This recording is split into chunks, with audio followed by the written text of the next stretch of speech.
Selamat pagi para netizen dimanapun kita berada, salam inspirasi bagi kita semua ya. Nampaknya Surya Paloh ada rasa kekecewaan yang sangat-sangat luar biasa terhadap kader-kadernya yang dianggap masih ragu ya, yang dianggap bahwa kurang pede, kurang percaya terhadap Partai Nasdem. Lalu kemudian video-video Surya Paloh ini viral begitu kan di media sosial. Salah satunya adalah akibatnya Ahmad Ali ini ya, karena pindah ke PSI. Ini viral video Surya Paloh sebut tak butuh kader kaleng-kaleng. Tidak butuh kader yang kemudian ya pesimis, ragu terhadap perubahan. Nah, inilah yang kemudian disampaikan oleh Pak Surya Paloh. Nah, dengan adanya Ahmad Ali pindah ke PSI, banyak yang muncul narasi-narasi di berbagai media sosial. Kenapa kok PSI? Ya, kenapa kok Ahmad Ali pindah ke PSI? Kenapa? Apakah karena sudah rumahnya digeledah KPK? Apakah karena ada apa dan sebagainya? Banyak muncul narasi-narasi di berbagai media sosial begitu kan ya. Salah satunya beberapa bulan yang lalu KPK juga menyita uang ya 3,49 miliar hingga jam tangan mewah dari rumah Ahmad Ali. Ini banyak yang kemudian mengatakan, wah ini ada apa kok sebegitu ngerinya begitu? Ada apa? Sudah 7 bulan ini KPK juga menggeledah rumah ya Ahmad Ali dan menyita 3,4 miliar ini barang-barang mewah, tapi sampai saat ini tidak ada kelanjutannya. Apa karena Ahmad Ali sering-sering bolak-balik ke rumah Jokowi? Atau bagaimana? Ini banyak pertanyaan begitu kan ya. Infonya sudah, jadi betul ada kegiatan geledah yang dilakukan oleh penyidik hari ini di rumah saudara AA. Info sementara secara umum ditemukan dan disita dokumen, barang bukti elektronik, uang, ada juga tas dan jam. Namun detailnya nanti kita menunggu rilis resmi dari penyidik karena kegiatan ini juga baru saja selesai dilakukan. Jadi teman-teman akan kita update lagi. Artinya secara tidak langsung orang-orang mengatakan hukum tajam kepada yang anti Jokowi. tapi tumpul ke jongos Jokowi. Hanya yang kemudian komentar-komentar seperti itu begitu. Salah satunya yang saya kutip itu adalah dari Muhammad Guntur Romli ya, dari Guntur Romli yang mengatakan seperti itu. Saya kira dengan adanya seperti ini begitu kan, maka masyarakat melihat bahwa bagaimana soal posisi Partai Nasdem saat ini begitu kan ya. Karena Partai Nasdem ini begitu ya, Ahmad Ali ini dipercaya begitu kan ya di Partai Nasdem, bahkan menemani Anies Baswedan keliling kampanye kemana-mana dan suara dari Partai Nasdem ini sangat signifikan.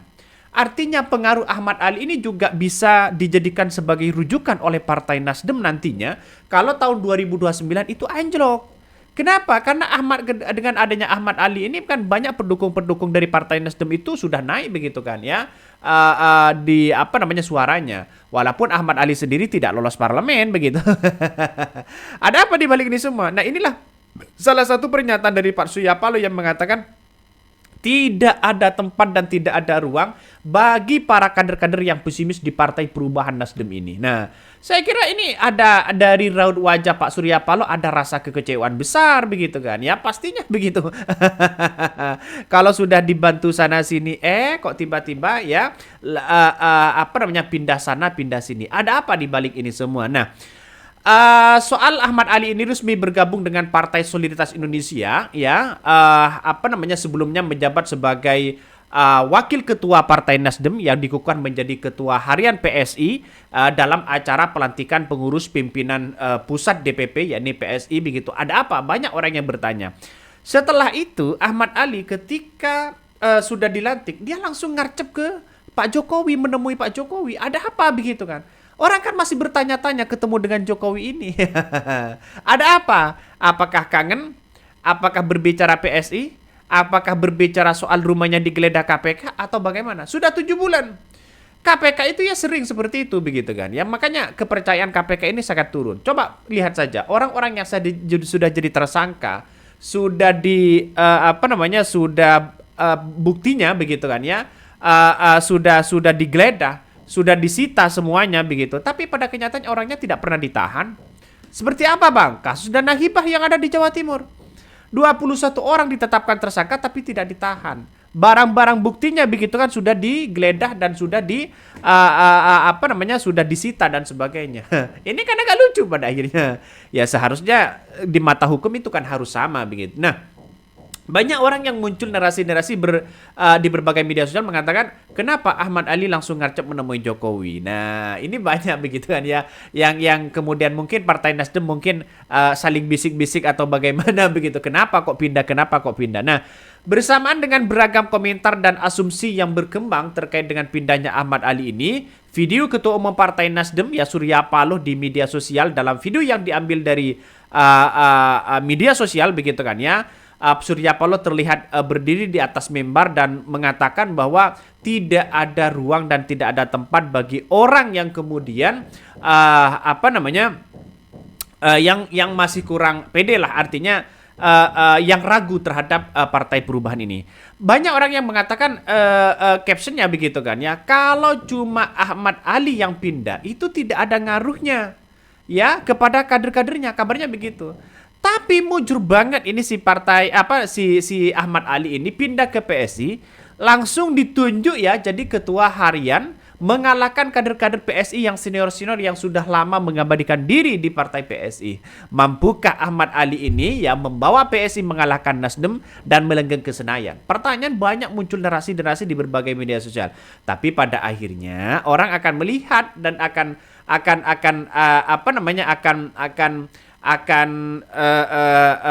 dicatat begitu di tahun 2029. Nah, kalau hanya Ahmad Ali doang yang mungkin gak terlalu ngaruh begitu buat Nasdem. Tapi kalau Ahmad Ali ya bawa gerbong Nasdem pindah ke PSI yang notabene adalah para politisi yang sedang matang ya bohong kalau Surya Paloh nggak terusi. Ini komentar-komentar salah satu netizen. Artinya apa? Artinya secara tidak langsung kalau Ahmad Ali ini membawa kader-kader Partai Nasdem, para politisi yang punya pengaruh besar ya pindah ke gerbong PSI, bukan tidak mungkin ya PSI ini akan lolos di parlemen. Bukan tidak mungkin Surya Paloh ini ya terusi kecewa begitu kan ya terhadap kader-kader yang kemudian seperti itu begitu. Tapi dengan lihainya Pak Surya Paloh gampang begitu kan. Dengan lihainya para kader-kader Nasdem, kan Partai Nasdem ini kan sudah besar, ada Sahroni, ada yang lain begitu kan ya. Padahal yang pindah itu adalah orang-orang top begitu. Orang-orang yang punya peran penting di Partai Nasdem itu sendiri. Wajar ya Pak Surya Paloh ada rasa kecewa, ada rasa menerima, ada rasa yang kemudian mengatakan menghormati hak prerogatif dari seorang kader-kadernya begitu kan. Tapi nyatanya dengan adanya pidato seperti itu, ini menandakan dari raut Pak Surya Paloh ini sudah ada kekecewaan besar. Tapi perlu diingat bagaimana dengan Ahmad Ali yang sudah ketemu dengan Jokowi. Dia happy-happy aja begitu kan ya. Happy-happy aja bertemu dengan Jokowi dan sebagainya, dan menurut saya pribadi begitu langkah apa yang kemudian dilakukan oleh Ahmad Ali ini terkesan gerasa-gerusu langsung bertemu dengan Jokowi dan sebagainya.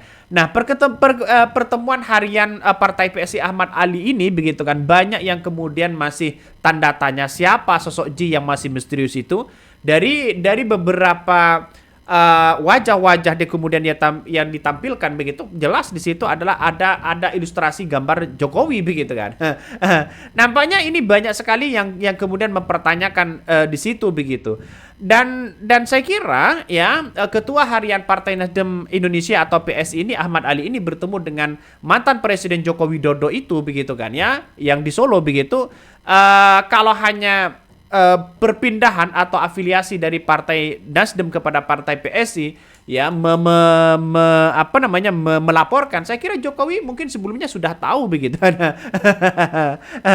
dan Ahmad Ali masuk di susunan itu begitu. Nah, pertanyaannya sekarang adalah ketika Ahmad Ali sudah menjadi kader PSI, ya mampukah para kader-kader itu membawa gerbong Partai PSI ini ke parlemen? Saya kira agak jauh juga begitu. Kenapa? Karena waktu Jokowi menjadi presiden 2 periode, PS ini masih belum masuk di parlemen. Apalagi sekarang pengaruh dari seorang Jokowi agak jauh. Benar nggak begitu? Coba kita lihat saja, cek aja begitu kan. Pengaruh-pengaruh Jokowi ya agak memudar begitu kan. Ini kan pertarungan politik nantinya antara PDIP, antara PSI ya di parlemen. Nah, saya kira pertemuan-pertemuan ini menandakan bahwa wah, kalau toh pada hakikatnya nanti begitu kan ya, di tahun 2029 ini akan menjadi ajang seru di mana partai-partai Nasdem dengan PSI ini siapa yang akan siapa yang akan memenangkan begitu di parlemen. Salah satu komentar dari netizen mengatakan begini, bisa jadi sebentar lagi ya Ibu Irma Cianiko secara ibu ya secara ibu fansnya Jokowi garis keras. Ini biarin aja parpol-parpol yang tersebut ya, tersebut kader, toh selama ini parpol-parpol juga nggak ada yang kok manfaat kesejahteraan ekonomi rakyat Indonesia ya, kerasa nggak ada parpol-parpol mati-matian bela kepentingan rakyat. Mungkin ini karma ya yang didapatkan Surya Paloh. Selama ini Nasdem juga sering ya membajak kader parpol lain ya. Paling menonjol itu Bang Akbar Faisal, tokoh kritis Senayan kala itu ya salah satunya. Yang heran kenapa Ahmad Ali memilih PSI, apa karena kasus hukumnya atau bagaimana? Ya, ini komentar-komentar netizen. Kenapa tidak Gerindra saja? Salah satu komentar netizen ya dari Mahadewa. Dan juga ada yang berkomentar ya, emang Ahmad Ali punya gerbong. Ketua tim pemenangan Pilpres ya kalah, nyalek dapil DKI ya kalah, gagal. Calon gubernur Sulawesi Tengah keok. Ini lalu kemudian biarkan ya mereka berebut posisi di partai manapun. Rakyat harus cerdas dan paham parpol tidak ada manfaatnya buat rakyat. Parpol bentuk penjajahan baru buat rakyat lebih baik ya dijajah Belanda yang manfaatnya sampai detik ini. Wah, ini komentar dari netizen. Ngeri-ngeri sedap pada akhirnya.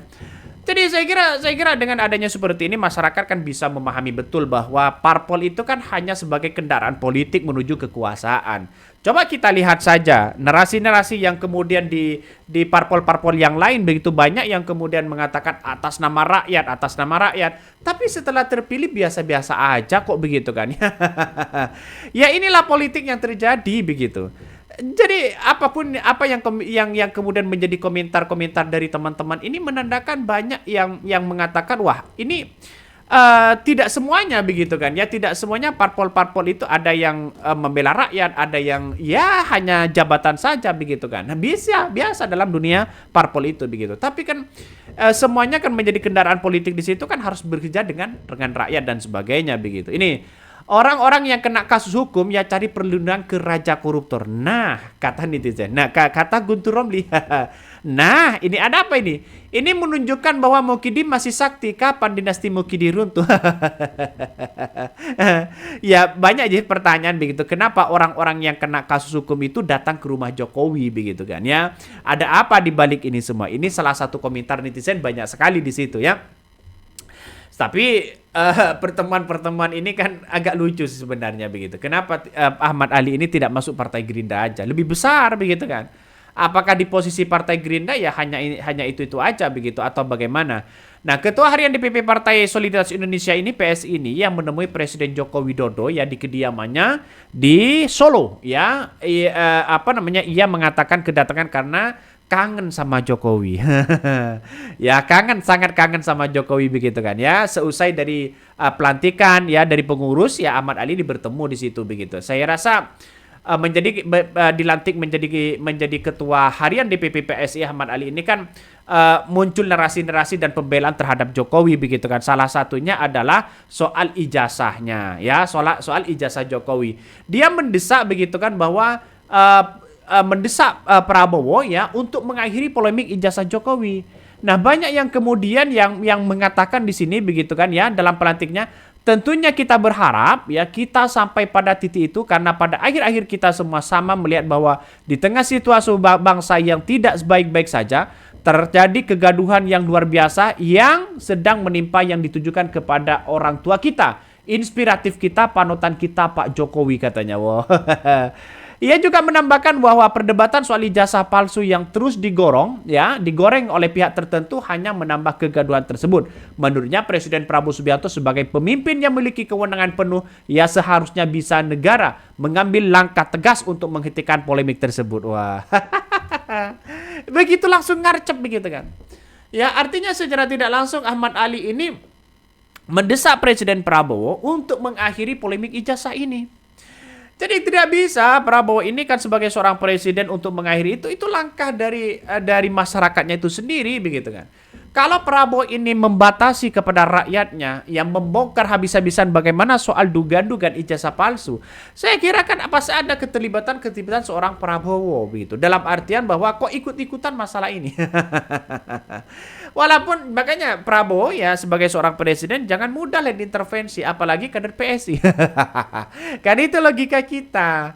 Saya kira ya banyak yang kemudian sekarang ini berpandangan bahwa kalau Prabowo masih mendengarkan instruksi-instruksi geng Solo, maka ya stabilitas politik Prabowo ini akan terganggu begitu kan. Ya cobalah kita lihat saja nantinya. Tapi dengan adanya seperti ini, itulah bagian dari ungkapan-ungkapan Ahmad Ali begitu kan ya kepada kader-kader Nasdem ya membela Jokowi sekarang ini.